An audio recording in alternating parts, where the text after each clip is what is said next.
What's up, y'all? It's your boy, Dirty Mike. Welcome to the nation, your number one stop for cannabis news, reviews, and attitude. On today's video, we got the Weed News Roundup for December 2015. It's a monthly segment where we keep you guys up to date on legalization on the state and national levels. And with it being December, we're feeling a little festive. So here at the Dirty Mike Nation, we'd like to wish you a Merry Christmas and a happy holiday time, whatever you may celebrate. We've been reflecting a little bit over the past 3 months since the nation started, and it's been a great start. We've got a lot of great subscribers tuning in every week. We got people commenting, throwing in good ideas. We really appreciate you guys. We're trying to take this Dirty Mike Nation to the next level. 2016 is going to be a great year for us as well. We got a lot of things planned. We're going to be rolling out some social media. We're going to be going to some live events. We're going to be having some weekly strain reviews. So definitely be on the lookout for that. But there's a lot going on in weed news too in 2016. So let's get to the weed news.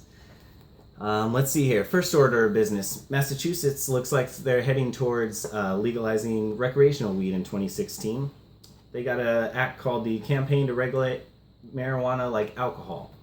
Basically going to say people 21 and older in Massachusetts can use marijuana similar to the way alcohol is used or purchased in the same way. So it's basically one of the bigger reform initiatives. They've turned in 100,000 signatures. It only required 65,000 signatures, but now it's going off to the lawmakers. The lawmakers will have a chance where they decide whether they want to act on this, which they probably won't, and that's okay, because if they don't, all it requires is 11,000 additional signatures, and then it'll be on the ballot for Massachusetts in 2016. So if you live in Massachusetts, be sure to be on the lookout for that, and make sure you get registered to vote. We have the power to change these laws that we don't like, so let's do it, guys. Massachusetts, you're on your way. Let's see here. Next order of business, Montana. They're making a move to legalize recreational marijuana as well. And since Montana is so small, it actually only needs 24,000 signatures to get on the ballot. So Montana, if you guys live in Montana, if you're checking in, let me know. I want to see your name on those signatures. Check in for me.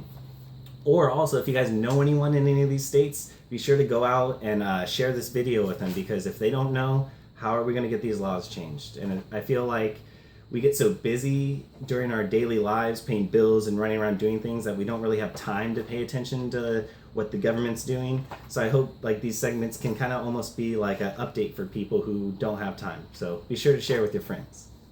Montana, you guys are on your way.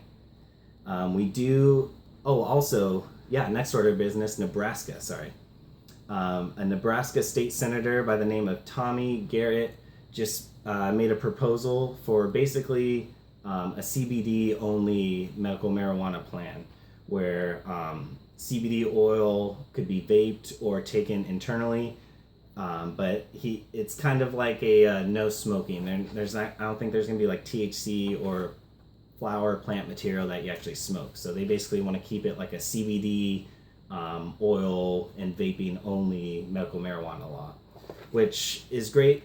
Well, which is good because the people who really need it, the people who suffer from like epilepsy, cancer, HIV, will definitely need this medicine the most.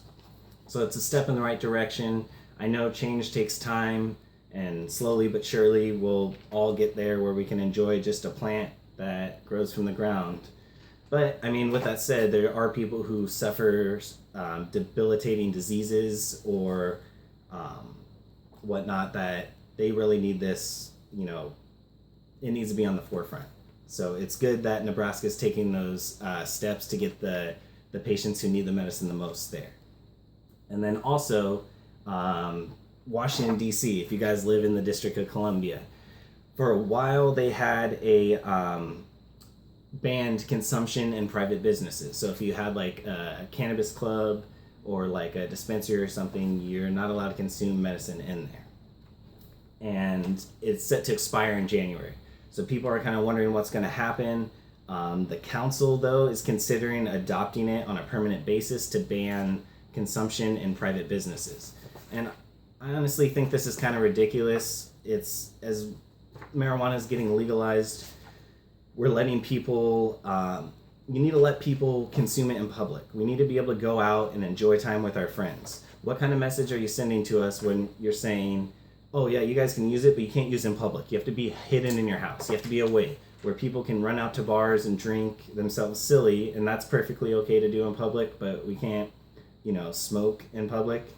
And I'm sure there'd be, people saying the whole argument is, oh, well, I don't want to smell in public. Well, yeah, I don't want to see drunk people when I go out either, so I don't go to bars where drunk people are. It's the same thing. But anyways, that's me just kind of getting off on a rant.